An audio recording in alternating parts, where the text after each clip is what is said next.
Assalamualaikum warahmatullahi wabarakatuh. Perkenalkan, saya Bahkin Zaki, MPN 306 dari kelas Bisnis Internasional B. Nah, pada sesi kali ini saya akan sharing teman-teman materi tentang pasar modal. Nah, sebelum itu kita harus terlebih dahulu tahu apa sih itu pasar modal. Nah, ini menurut IDX atau Indonesia Stock Exchange atau biasa kita kenal Bursa Efek Indonesia. Pasar modal sendiri adalah sarana bertemunya perusahaan maupun institusi lain, misalnya pemerintah yang memberikan dana dari masyarakat untuk pengembangan usaha, ekspansi, penambahan modal kerja, dan lain-lain. Dengan masyarakatnya yang hendak menginvestasikan dana mereka. Dan dari pengertian ini bisa kita simpulkan bahwa pasar modal itu merupakan uh, transaksi antara pihak yang membutuhkan dana dengan pihak yang menginvestasikan dananya. Oke, selanjutnya ada dua jenis pasar di pasar modal. Yang pertama ada pasar primer. Nah, di pasar primer ini perusahaan baru menerbitkan sahamnya. Jadi pada pasar primer ini transaksi yang terjadi adalah antara perusahaan dengan investor. Jadi investor akan membeli saham kepada perusahaannya langsung, karena perusahaan tersebut baru menerbitkan sahamnya.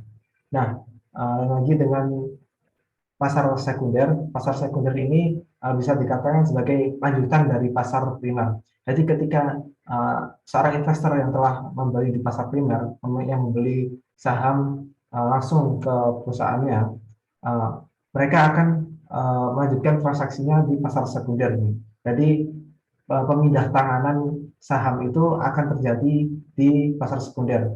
Nah, di pasar sekunder ini transaksinya bukan lagi antara perusahaan dengan investor, namun transaksinya terjadi antara investor dengan investor.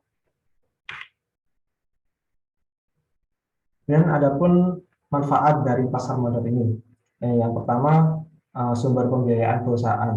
Nah, tentunya perusahaan akan memperoleh pendanaan atau pembiayaan dari dana yang diinvestasikan oleh masyarakat umum atau investor.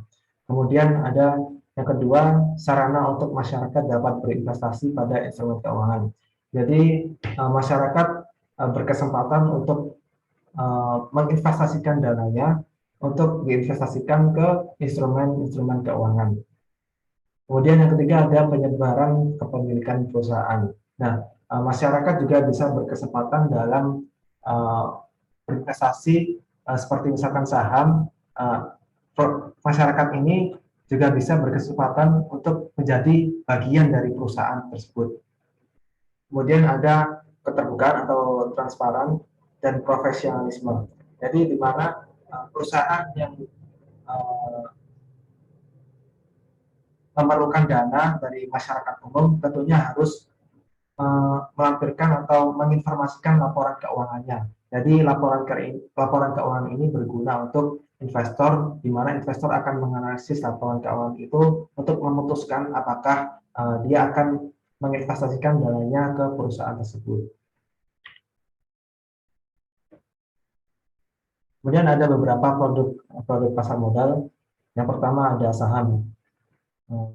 Tadi sudah sempat saya singgung. Jadi saham itu merupakan surat berharga sekaligus bukti kepemilikan suatu entitas tertentu. Jadi misalkan kita mempunyai saham di perusahaan A, berarti kita adalah juga bagian dari pemilik perusahaan itu.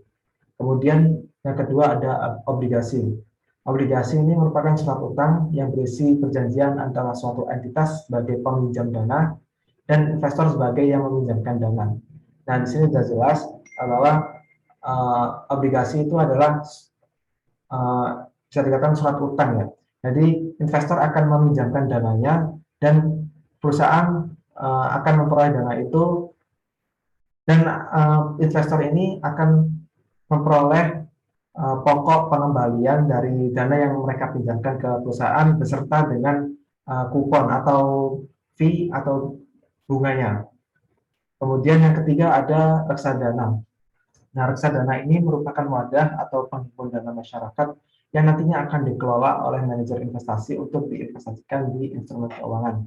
Jadi, produk reksadana ini cocok buat kita yang misalkan sibuk tidak sempat untuk berinvestasi, jadi kita hanya perlu menyetorkan dananya ke broker.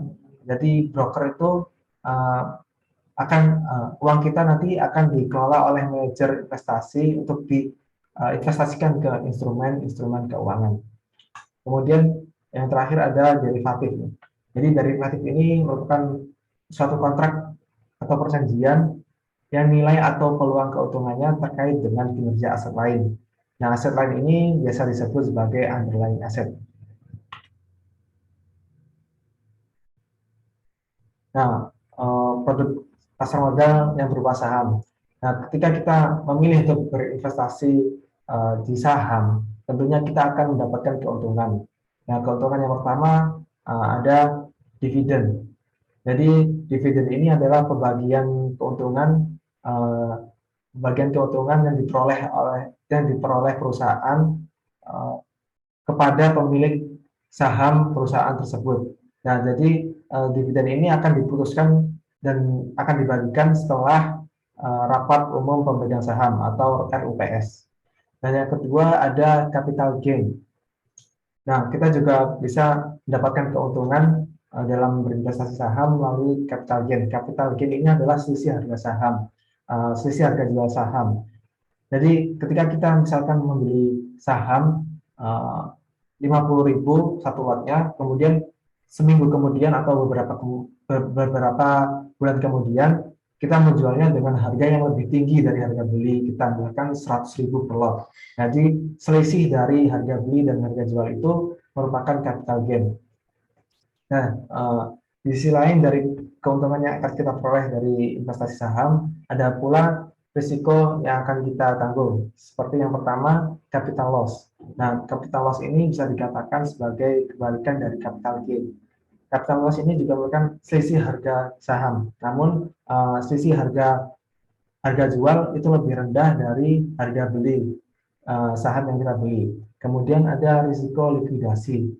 Dan risiko likuidasi ini terjadi apabila entitas dinyatakan bangkrut oleh pengadilan atau dibubarkan. Kemudian yang ketiga ada suspensi, di mana perusahaan diberhentikan sementara untuk aktivitas jual beli saham. Jadi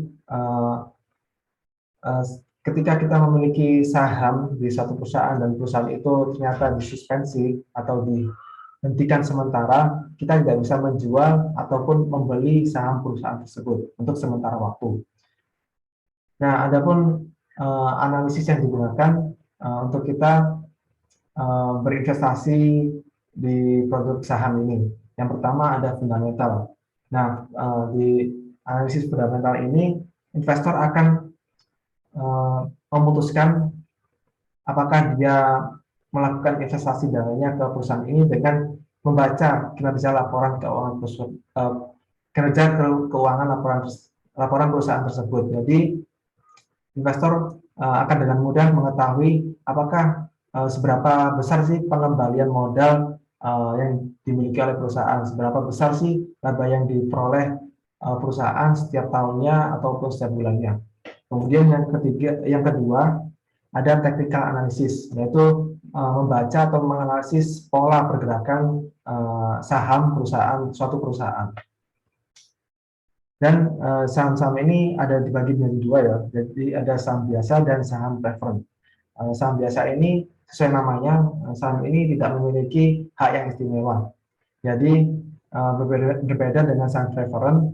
Kalau saham preferred ini memiliki hak istimewanya seperti misalkan pembagian dividen. Nah, pembagian dividen ini kalau saham biasa itu tergantung dari rapat umum pemegang saham. Jadi ketika kita mempunyai saham biasa ini, bisa jadi kita tidak memperoleh dividen setiap tahunnya. Namun untuk saham preferred kita akan memperoleh dividen dengan jumlah yang tetap dan setiap tahun kita akan memperoleh dividen tersebut. Oke, selanjutnya, nah ada cara bertransaksi saham. Jadi kalau kita ingin membeli saham suatu perusahaan, kita tidak perlu untuk datang ke perusahaan langsung gitu.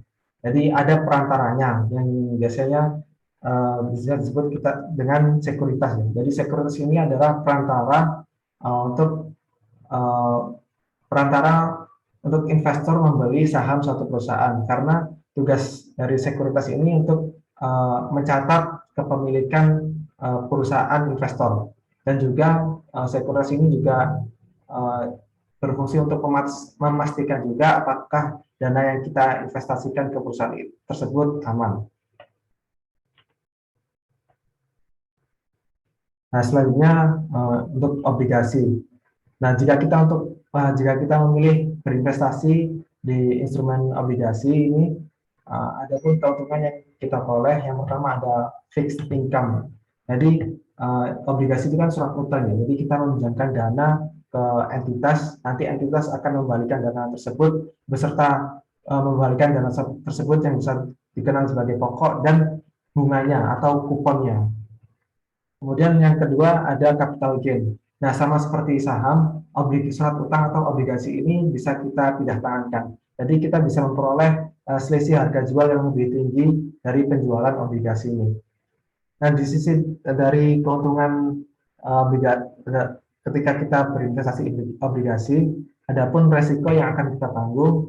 Yang pertama ada entitas tidak mampu memberikan kupon atau bunga dan tidak mampu mengembalikan pokok obligasi. Nah, ini bisa terjadi perusahaan tidak bisa mengembalikan pokok dan membayar bunganya secara tepat waktu. Kemudian ada yang kedua, tingkat suku bunga juga mempengaruhi harga jual kembali obligasi. Jadi ketika tingkat suku bunganya tinggi, nah, kita bisa menjual obligasi dengan harga yang jauh lebih tinggi. Kemudian yang ketiga ada risiko likuiditas, karena obligasi dapat diperjualbelikan antara satu investor dengan investor lainnya, maksudnya bisa dipindah tangankan. Maka ada kemungkinan ketika seorang investor ingin menjual suatu obligasi, tidak ada yang bersedia membeli atau bersedia membeli namun dengan harga yang rendah. Dan obligasi ini juga ada jenis-jenisnya. Pertama, ada obligasi yang berdasarkan jenisnya. Yang pertama ada obligasi konvensional, kemudian ada obligasi syariah atau sukuk. Jadi obligasi syariah ini juga merupakan surat berharga, yaitu dengan bukti kepemilikan aset berwujud di perusahaan itu. Dan ada lagi obligasi berdasarkan penerbit. Ada dua. Yang pertama adalah obligasi corporate. Nah, obligasi ini diterbitkan oleh perusahaan swasta nasional, baik itu BUMN atau BUMD. Nah, yang kedua ada obligasi pemerintah. Sesuai namanya, obligasi ini diterbitkan oleh pemerintah.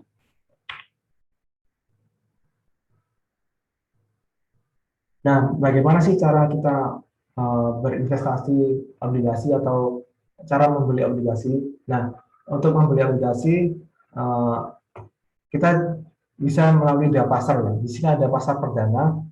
Nah, kita bisa membeli langsung pada agen atau perusahaan sekuritas yang telah resmi ditunjuk sebagai yang menjual obligasi perusahaan. Kemudian ada pasar sekunder. Jadi kita bisa membeli obligasi melalui mekanisme bursa atau perbankan.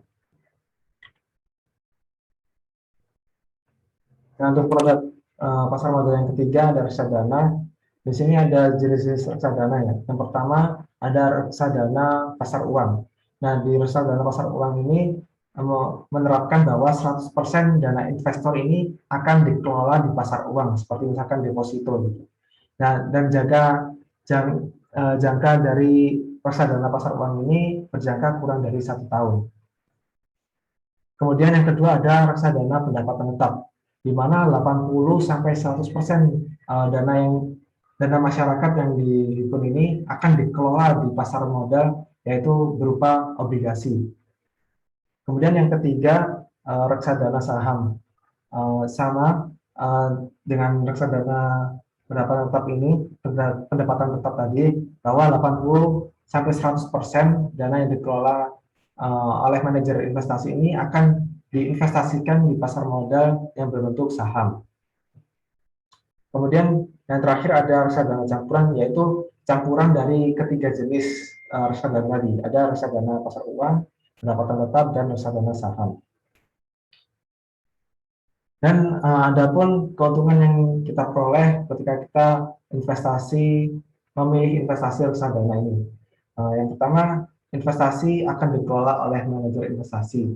Jadi kita yang memiliki pengetahuan yang minim tentang investasi ini dan berkeinginan kuat untuk berinvestasi di instrumen keuangan, kita bisa melakukan investasi tanpa perlu belajar bagaimana investasi. Jadi kita hanya perlu menyetorkan uangnya ke broker atau sekuritas, dan nanti uang kita nanti akan dikelola oleh manajer investasi untuk diinvestasikan ke instrumen keuangan. Kemudian yang kedua ada efisiensi waktu. Nah, biasanya kan ada orang yang ingin berinvestasi tapi tidak mempunyai waktu yang cukup. Maka dari itu, reksadana ini adalah pilihan pada orang yang mungkin sibuk dan tidak mempunyai waktu yang banyak untuk berinvestasi. Kemudian yang ketiga, bisa memudahkan kita dalam melakukan diversifikasi portofolio investasi. Nah, dari keutamaan tersebut, ada pula risiko yang akan kita tanggung ketika kita memilih untuk berinvestasi di reksadana. Yang pertama ada penurunan nilai. Ya, ini jelas ya, sama seperti saham tadi. Jadi kita berinvestasi di reksadana dengan nilai yang tinggi, namun ketika beberapa waktu ke depan ada penurunan nilai dalam reksadana ini. Kemudian ada likuiditas. Likuiditas ini terjadi jika manajer investasi tidak bisa menyediakan uang tunai sebagian besar pemegang unit melakukan penjualan kembali. Kemudian yang ketiga ada once prestasi. Nah, once prestasi ini bisa dikatakan sebagai ikat janji. Jadi ketika kita investasi di reksadana, ada yang namanya kontrak. Jadi salah satu pihak ini akan melakukan once prestasi. Nah, berikut adalah struktur dari pasar modal. Jadi badan lembaga pengawas pasar modal ini adalah OJK, Otoritas Jasa Keuangan, di mana fasilitator perdagangan efek ini di Indonesia hanya satu, yaitu IDX atau Indonesia Stock Exchange, atau biasa kita kenal sebagai Bursa Efek Indonesia. Namun dalam kegiatannya IDX ini tidak sendirian, namun dibantu oleh dua lembaga ini, yaitu pertama ada IDClear. IDClear ini adalah lembaga penjamin efek. Jadi setiap transaksi investor itu mulai dari pembelian dan pemindah tanganan itu akan dijamin oleh lembaga IDClear ini. Kemudian KSEI ini. Nah, KSEI ini adalah lembaga penyimpanan. Dia memiliki tugas mencatat seluruh transaksi yang terjadi di pasar modal dan melakukan penyimpanan dana investasi yang ada di pasar modal. Nah, ini ada contoh kasusnya. Mungkin banyak orang yang mengatakan bahwa investasi di pasar modal itu sangat-sangat menguntungkan. Jadi ini ada contohnya, mungkin yang sering investasi atau sering membaca berita-berita tentang terkait investasi tidak asing dengan wajah orang ini. Dia adalah salah satu investor di Amerika dan sekaligus yang memiliki perusahaan Pershing Square.